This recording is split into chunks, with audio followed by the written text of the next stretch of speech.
when she leaned across the polished marble table and said, "If you're going to sit there like a statue, you might as well disappear." Her voice carried just far enough for the people nearest to us to hear. A few of them chuckled, assuming it was playful banter, the kind couples toss back and forth for entertainment. I didn't argue. I didn't even look offended. I simply held her gaze for a few quiet seconds, nodded once, and pushed my chair back. The legs scraped against the floor louder than I intended, but no one tried to stop me. As I stepped away, I could hear her laughter blend with the others again, seamless and bright, as if I had never occupied the seat beside her. My name is Rowan. I'm 32 years old, and until that evening I believed I was building a life with a woman named Delaney. We had been together for nearly 4 years. Years I had convinced myself were rooted in mutual respect, shared goals, and something resembling partnership. We met at an art exhibit opening hosted by a colleague of mine. She had been animated, sharp, quick with humor that made you feel chosen if she directed it your way.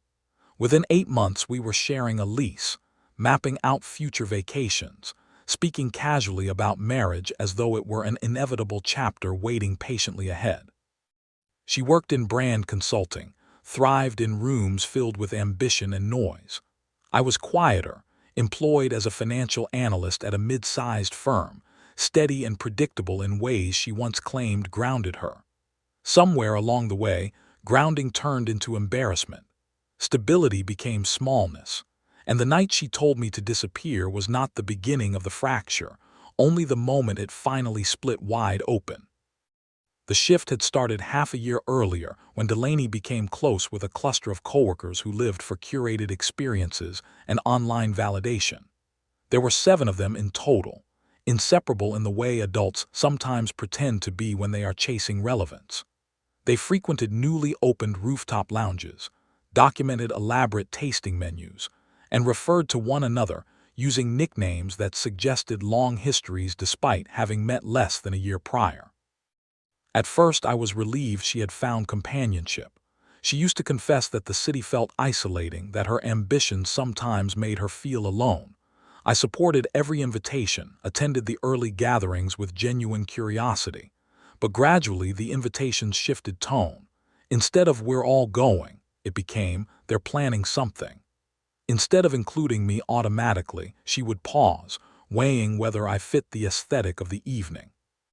When I did attend, I found myself seated at the edges of conversations that revolved around inside jokes and industry gossip I had no access to. Delaney would glow in those settings, her voice animated, her posture leaning forward as if the air itself rewarded her for performing. I would attempt contributions, questions, comments, light humor, but my words often dissolved midair. People would speak over me without noticing. She would not correct them.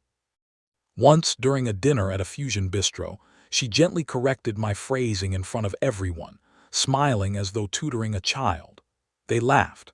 I laughed too, because it seemed easier. The pattern repeated often enough that I began rehearsing sentences in my head before speaking, calculating whether they would land acceptably. I didn't realize at the time how much shrinking I had begun to do just to remain tolerable within her new orbit. The dinner that unraveled everything was meant to celebrate her colleague Marissa's surprise engagement. Delaney had emphasized the importance of presentation.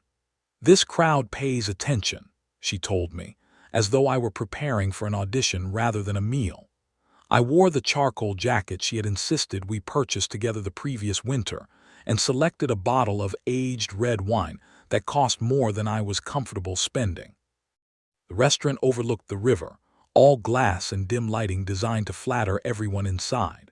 From the moment we sat down, she positioned herself between Marissa and a woman named Sloane, leaving me near the corner beside a man absorbed entirely in his phone screen. Conversation surged around the table in waves, stories about client pitches, travel mishaps, networking triumphs. When I attempted to participate, my timing always seemed off. Laughter would crest just before I finished a sentence. Twice I began anecdotes only to be eclipsed by louder voices. Delaney did not look at me. She leaned into their energy, performing impressions, recounting office dramas with theatrical flair. At one point, when I tried to clarify a detail in a story she was telling about a disastrous presentation, something I had helped her rehearse for, she raised her palm toward me without breaking eye contact with the group and said, "Let me handle this." The gesture was subtle but absolute. The table erupted in amused agreement, and I retreated into silence, studying the condensation sliding down my water glass as though it required analysis. Later, when the ring made its way around the table, glittering under the suspended lights, it eventually reached me. I offered a sincere compliment, then added a mild joke about how its price likely exceeded the value of my aging sedan. I expected polite laughter. Instead, Sloane tilted her head and remarked, "Well, some investments appreciate more than others." The laughter that followed was sharp, unrestrained. I glanced toward Delaney instinctively, waiting for even a token defense. She was laughing too, one hand covering her mouth, eyes shining with approval from the group. When she noticed me watching, she leaned closer and murmured, "Don't make it awkward." The message was clear. My discomfort was the problem, not the comment. For the next half hour I remained quiet, not out of sulking resentment, but because I genuinely felt erased. My chest tightened in a way that had nothing to do with anger and everything to do with clarity. I replayed the past months, the corrections, the dismissals, the subtle repositioning of our shared life into separate categories where her ambitions were plural and mine singular. When she finally delivered the line suggesting I might as well vanish if I intended to remain quiet, I understood that silence had become the role assigned to me. So I accepted her suggestion literally. Instead of confronting her publicly, I walked to the front where the maitre d' stood reviewing reservations. I requested the server who had been tending our table and asked for a private word. My voice remained steady as I explained that I would be covering the entire evening's bill, every appetizer, entree, cocktail, and dessert they might choose, but that I needed him to wait precisely 7 minutes after my departure before informing them. He studied me, perhaps assessing whether this was an impulsive gesture or a calculated one. I handed over my card before he could question further. The total printed at just over $900, a sum that might have unsettled me under different circumstances. That night, it felt like a transaction closing an account. I signed without hesitation and stepped outside into the late autumn chill. The air tasted metallic, the kind that signals approaching winter. I sat behind the wheel of my car, hands resting loosely, experiencing not fury but an unexpected stillness. 10 minutes later my phone began vibrating relentlessly. Delaney's messages arrived first. "Where did you go?" Followed by variations expressing embarrassment and irritation. I watched them accumulate without responding. Eventually I drove not home, but to my sister's townhouse across the city, uncertain of my next step, yet certain I would not return that night. By midnight the calls had multiplied, voicemail notifications stacking in uneven intervals. Her tone shifted progressively, confusion melting into anger, anger reshaping into tearful accusation.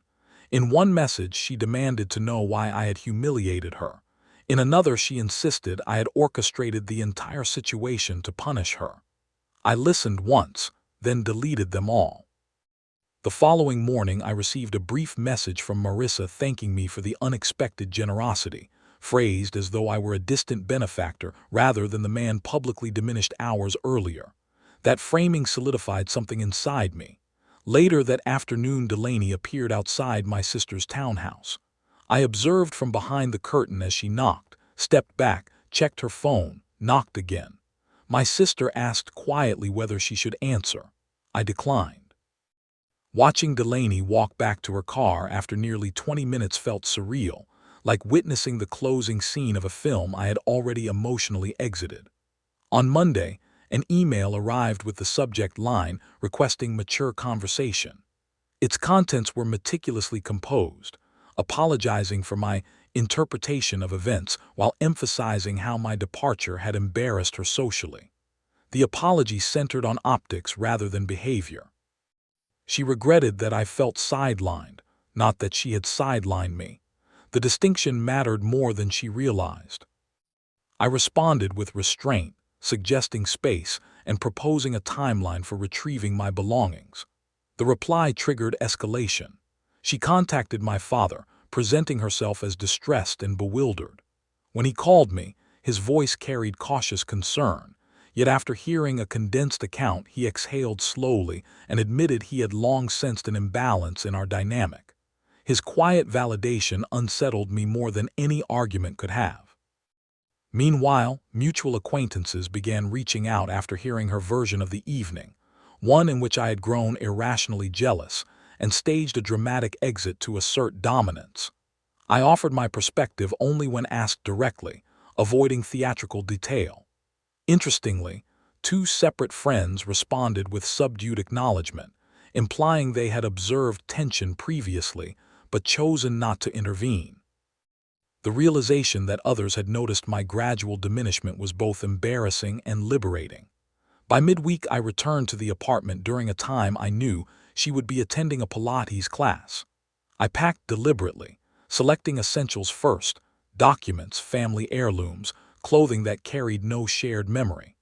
I left behind decorative items she had chosen, including the framed abstract print that once symbolized our mutual taste.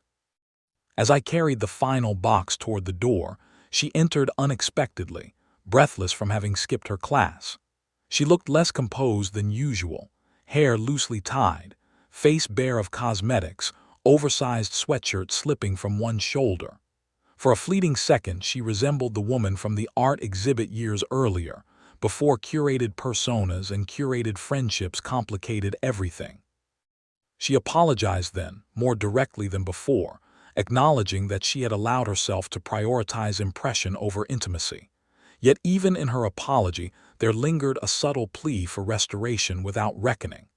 I explained that the issue extended beyond one evening, that the erosion had been gradual and cumulative. She insisted she never intended to belittle me. I reminded her intention does not negate impact. When she began to cry, unrestrained, mascara streaking, I felt compassion but not reversal. "I don't want to lose you," she said. I answered honestly that I believed she already had, not through malice but through neglect. Leaving that apartment felt different from leaving the restaurant. The first departure was decisive, the second was final. 2 months have passed since then. I now occupy a modest one-bedroom flat on a quieter street lined with old trees that shed amber leaves each evening. The silence here feels restorative rather than accusatory. I adopted a 4-year-old mixed-breed dog from a local shelter, a brindled creature I named Atlas because he leans his entire weight against me as though anchoring both of us. He does not require performance, only presence. Delaney sent intermittent messages during the initial weeks, updates about shared subscriptions, inquiries about furniture division, occasional late-night reflections hinting at regret. I replied succinctly, maintaining civility without reopening intimacy. Eventually, the messages ceased. Last week, I encountered Marissa at a cafe. She approached cautiously, apologized for her remark that night, and mentioned that their once tightly bonded circle had dissolved amid internal conflicts. I listened without satisfaction. The dissolution of their group did not validate my pain. It merely underscored how fragile performative alliances can be. When my sister asked recently whether I regretted leaving that dinner so abruptly, I considered the question carefully. I told her my only regret was tolerating subtle disrespect for as long as I did. I had mistaken patience for maturity and silence for strength. In reality, I had been negotiating away pieces of myself to remain convenient within someone else's evolving narrative. Paying that bill was not an act of revenge but a final assertion of agency. I chose the manner of my exit. I ensured no debt, financial or emotional, remained tethering me to that table. The cost covered more than food and wine, it purchased clarity. Atlas nudges my knee as I finish recounting this, leash already in his mouth, ready for our evening walk. He does not care whether I command attention in crowded rooms. He responds to consistency, to quiet companionship. In the end, I learned that invisibility often begins with small concessions and ends with a single decision to stand up. That night, when she suggested I disappear, I did not vanish. I simply relocated, to a life where my presence is neither spectacle nor inconvenience, but enough. In the weeks following my departure, the silence between Delaney and me became less dramatic and more administrative, reduced to brief exchanges about logistics that once would have been woven through shared mornings and lazy Sunday afternoons. There was something sobering about watching a relationship that had once consumed nearly every waking thought shrink into a series of transactional messages about utility bills and forwarding addresses. She sent a carefully itemized spreadsheet dividing household expenses as if we were dissolving a small corporation rather than untangling a life. I transferred what I owed without commentary. It would have been easy to argue over minor discrepancies, to search for symbolic victories in decimal points, but I had no appetite for prolonging contact under the guise of fairness. What struck me most was how efficiently intimacy converts into paperwork when affection evaporates.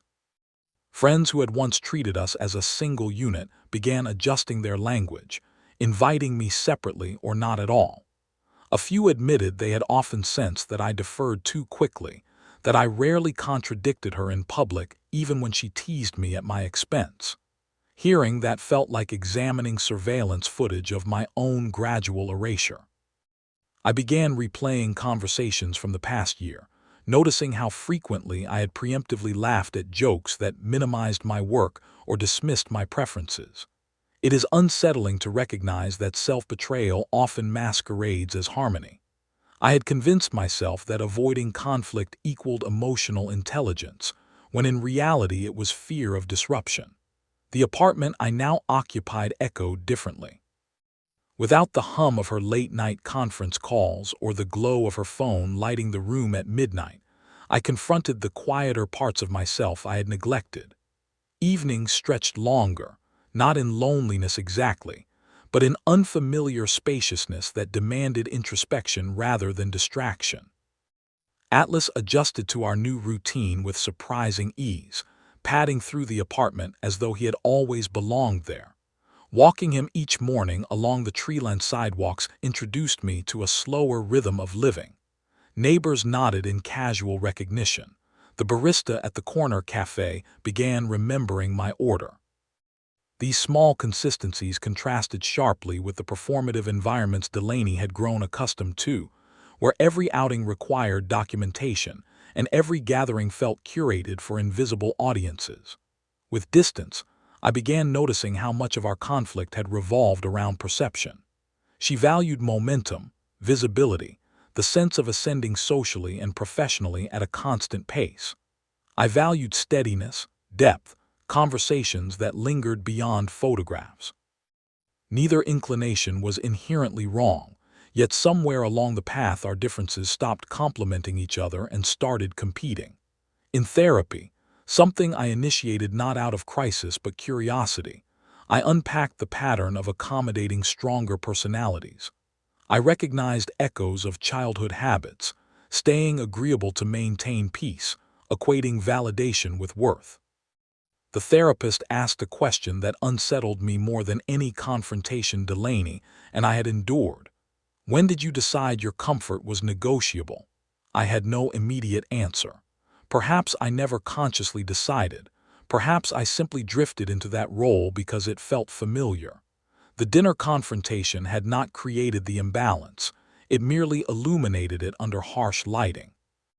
The embarrassment I felt that night was less about the joke regarding the ring and more about the accumulation of moments where I had remained silent to avoid appearing insecure. Unexpectedly, Delaney sent a long message one evening about 6 weeks after our separation. It did not request reconciliation outright, but it carried the tone of someone attempting to revise a narrative. She wrote about pressures at work, about feeling overshadowed by colleagues who seemed effortlessly charismatic. She admitted that aligning herself with that friend group had initially been an attempt to solidify her position within the company's culture. Reading her explanation stirred empathy, yet it also reinforced my decision. Stress can contextualize behavior, but it does not absolve it. I responded kindly, acknowledging her honesty while reiterating that space remained necessary. She asked whether I ever missed us. I considered crafting a poetic reply, something dignified and detached, but chose instead a simple truth. I missed who we were before we started auditioning for other people. She did not respond to that message. A week later, I heard through a mutual acquaintance that several members of her once tight-knit circle had experienced conflicts over professional competition and romantic entanglements. The cohesion that once seemed unbreakable dissolved quickly. I did not experience satisfaction, only a quiet reminder that alliances built on image often fracture under pressure. Meanwhile, my own social interactions grew more authentic. I reconnected with an old college friend for hiking trips, attended smaller dinners where conversation flowed without performance. I noticed how different it felt to speak without anticipating interruption. My voice sounded unfamiliar at first, as though it had been stored away and was relearning its cadence.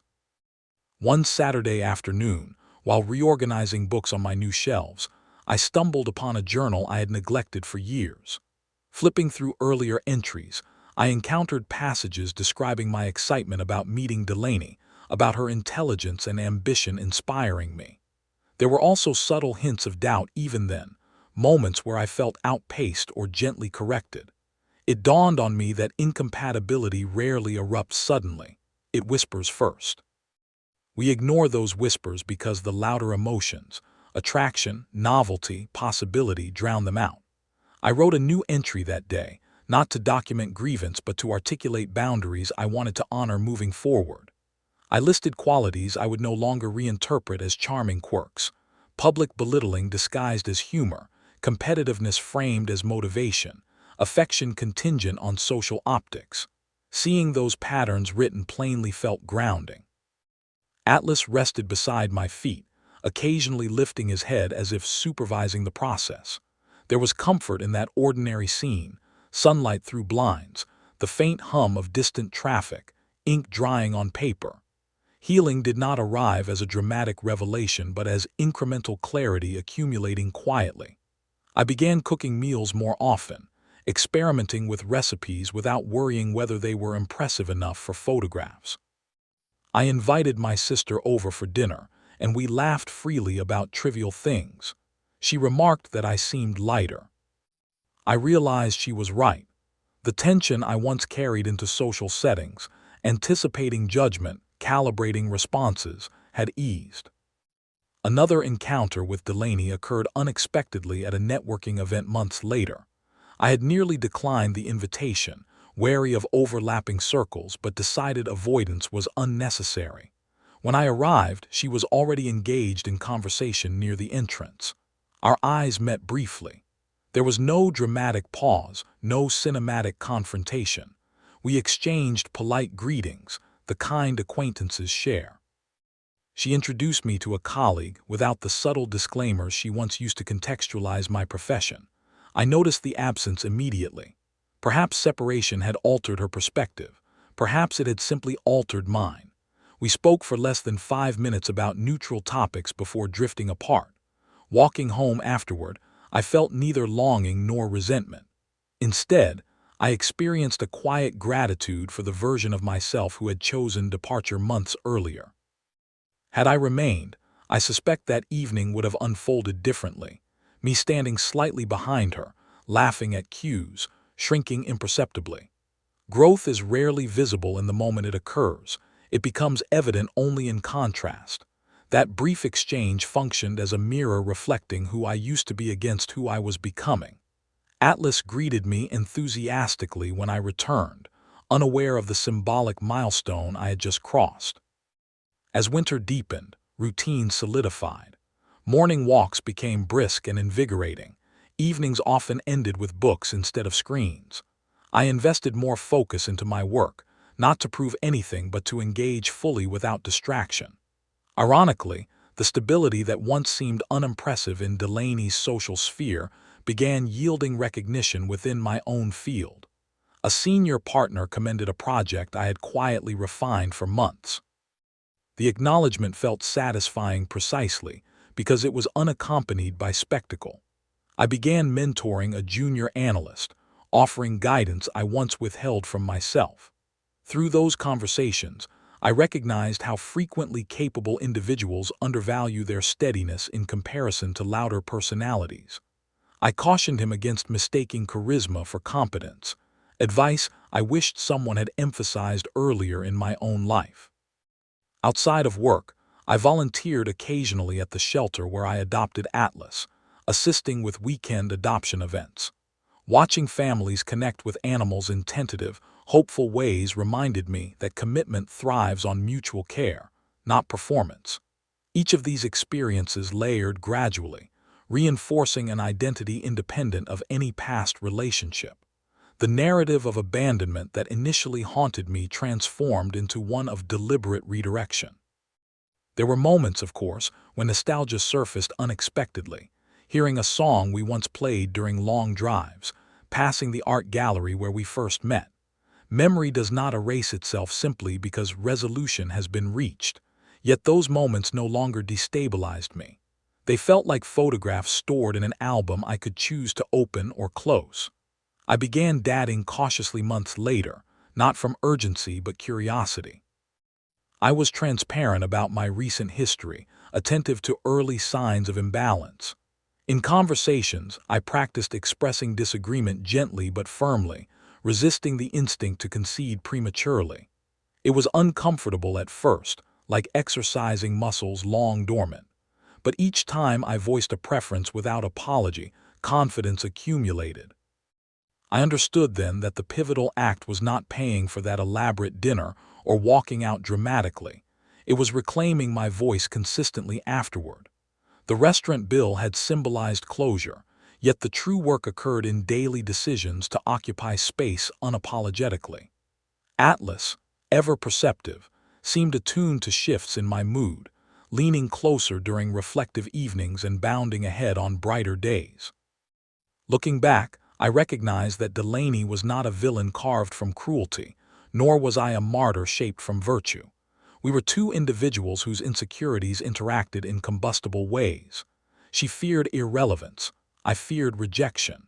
In striving to avoid those fears, we amplified them for each other. The night she suggested I leave because of my silence crystallized dynamics long in motion. I often wonder how different things might have been had I articulated discomfort earlier, had I interrupted the pattern before it calcified. Perhaps we would have recalibrated. Perhaps we would have separated sooner and more gently. Speculation, however, serves little purpose beyond intellectual exercise. What matters is the lesson extracted. Self-respect cannot be deferred indefinitely without consequence. The cost of remaining in spaces where you feel diminished accumulates quietly until a tipping point forces action. I am grateful that when mine arrived, I chose decisiveness over hesitation. The memory of signing that receipt remains vivid, not because of the amount but because of the intention behind it. It marked the final moment I participated in a dynamic that required me to be smaller than I am. Spring is approaching now. The trees outside my window show tentative signs of green, subtle but persistent. Atlas and I have extended our walks, exploring new streets and parks. The city feels different, not because it changed, but because my posture within it has. I no longer scan rooms for cues about how to present myself. I no longer measure my worth against curated gatherings or sarcastic laughter. Instead, I gauge it by quieter metrics. Integrity maintained, boundaries honored, kindness extended without self-erasure. When people ask whether I regret how abruptly I exited that dinner months ago, I answer honestly. I regret the months of silence preceding it, the compromises disguised as patience. I do not regret standing up, walking out, and closing the chapter on my own terms. Sometimes decisive acts appear dramatic to observers, but to the person enacting them, they feel inevitable. Atlas nudges my hand again as I finish reflecting, leash dangling from his mouth with hopeful insistence. I smile, secure in the knowledge that this life, imperfect, unspectacular, authentic, is one I inhabit fully, and that more than any public display of success feels like enough.